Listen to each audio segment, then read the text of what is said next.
Sometimes I like to challenge myself to come up with new things that I can use in solos, and one of the ways that I do that is by limiting myself to just a single thing and then really explore what I can do with that. And that's what I'm going to do in this video, where I'm going to take a very basic C major 7 arpeggio and then all the bebop tricks that I know and see what I can make. Well, maybe not all the bebop tricks.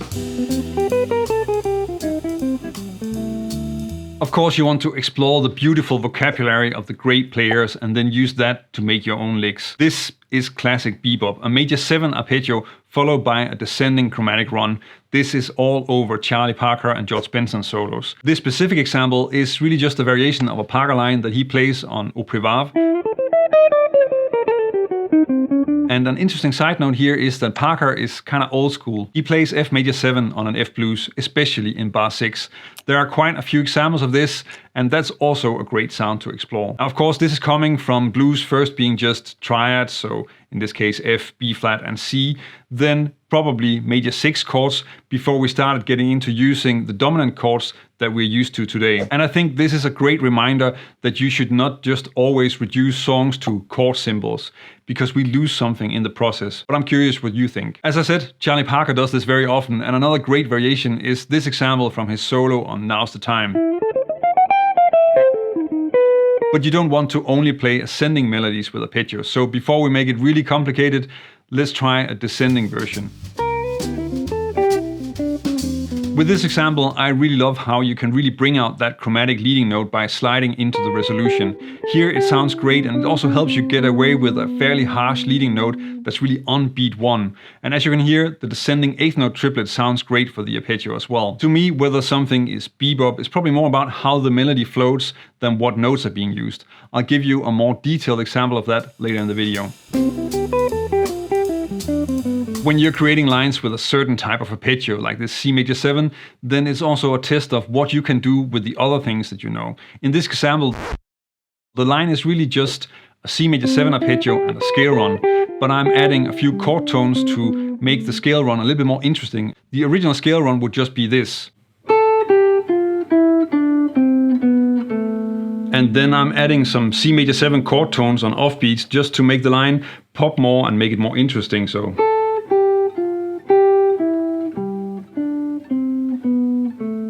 So here you have a high G on the 4 end and a low G on the 1 end. And I think it's important to add these extra chord tones on the offbeats to make it more interesting rhythmically.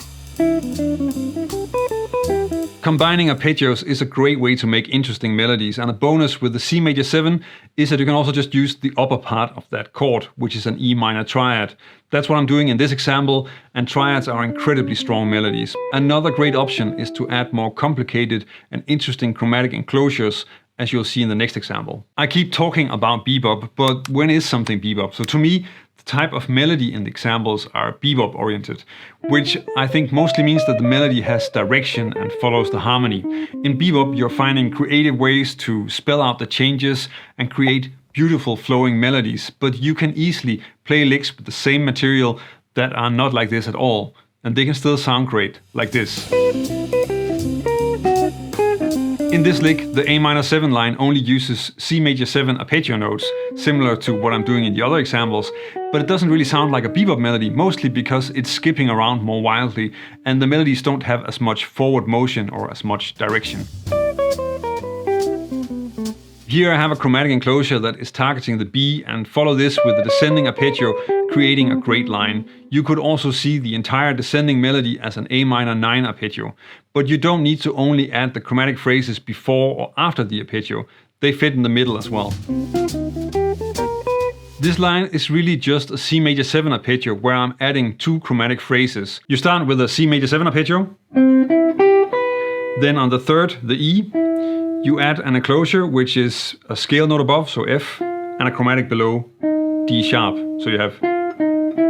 The next step is to add a walk up to the 7th, so the B, and I'm doing that using first just A, chromatic leading note A sharp, and then B. This combination adds a descending line that I found both in Wes Montgomery and Pat Martino solos.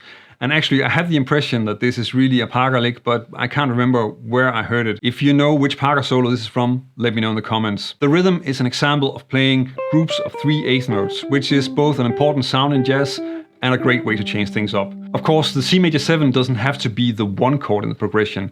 It can also be an upper structure, like it is in the next example. Here I'm using the C major 7 over an A minor 7 chord in a 2-5-1 in G major. One of the things I really like about this lick is that I'm using the arpeggios to sort of harmonize a simple stepwise melody. And this is then harmonized with descending arpeggios, C major 7 arpeggio, then an A minor 7, and finally a C diminished triad.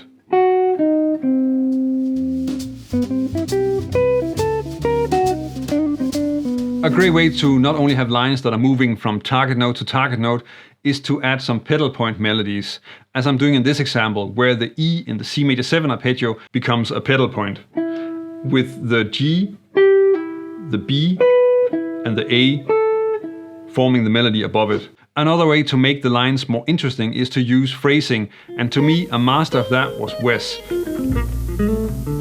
So in the next example I'm using some of his techniques. In this example there's a little bit more space and the line is using chromatic passing notes that slide into the resolution. And this is a technique that I really picked up on from Wes. And I think it's one of the best ways to just add the subtle change in the sound of your lines, and it really sounds great. You hear George Benson do this very often as well. This example is adding leading notes on the B and on the E. A huge part of what make bebop lines sound interesting is the large interval skips that still sound very melodic and not like abstract thought experiments. Getting into using this will make your bebop playing sound a lot better, so check out this video that covers that technique.